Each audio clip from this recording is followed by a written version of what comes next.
কোটি কোটি টাকার মাছ বিক্রি, আর এখানে সম্পূর্ণ আমাদের দেশি মাছ।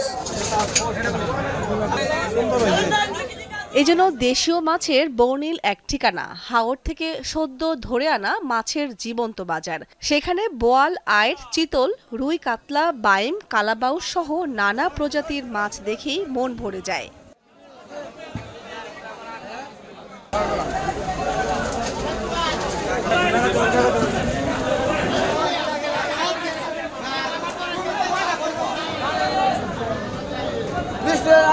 এই বাজারের নাম বালিখলা, অবস্থান কিশোরগঞ্জে। এমনিতে কিশোরগঞ্জের হাওরের মিঠা পানির মাছের সুখ্যাতি দেশ জুড়ে। জেলার বিভিন্ন হাওর সহ নেত্রকোনা ও সুনামগঞ্জ হাওরের মাছের সবচেয়ে বড় বাজার বালিখলা।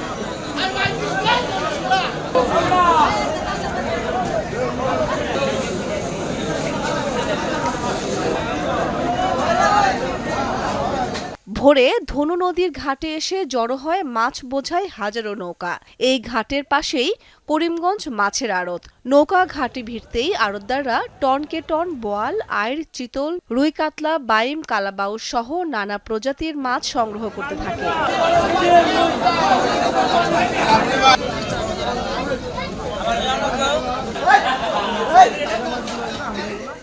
সকাল 10টা পর্যন্ত চলে মাছ কেনা বেচা। প্রতিদিন প্রায় কোটি টাকার মাছ বিক্রি হয় এখানে। প্রতি আড়তে 10 লাখ, 5 লাখ, 15 লাখ, 20 লাখ টাকার মাছ বিক্রি হয়, কোটি কোটি টাকার মাছ বিক্রি, আর এখানে সম্পূর্ণ আমাদের দেশি মাছ, সুস্বাদু মাছ, মিঠা পানির মাছ। ইটনা মিটামন অষ্টগ্রাম বিভিন্ন এলাকা থেকে এখানে নদীর মাছ আসে। এই বাজারের ভিতরে পানি নিষ্কাশনের জন্য ড্রেনের কোনো ব্যবস্থা নাই, কোনো টিউবওয়েল নাই, যার কারণে আমরা খুব অসুবিধার মধ্যে আছি। জানি না কি কারণে রাজস্ব নেয় না, এটা আমার জানা নাই, তবে আমরা দিতে ইচ্ছুক। আমরা এই রাজস্বটা দিতে ইচ্ছুক, কিন্তু এই রাজস্ব না নেওয়াতে সরকার কোনো নজরও দেয় না এবং এই বাজারটা খুবই নোংরা অবস্থায় আছে, চলাফেরা করতেও খুবই অসুবিধা হয়। তবে এই বাজার থেকে সরকারি রাজস্ব আদায় হয় না, ফলে সরকার আয় থেকে বঞ্চিত হচ্ছে। এটি বর্তমানে 20% জায়গা জুড়ে ইজারা প্রদান করা হয়েছে। সরকারি সকল রকমের নিয়ম নীতি মেনে ইজারা প্রদান করা হয়েছে এবং মূল যে বাজারটি দীর্ঘদিন ধরে ব্যবহৃত হয়ে আসছিল সেটির ইজারা প্রক্রিয়াধীন রয়েছে।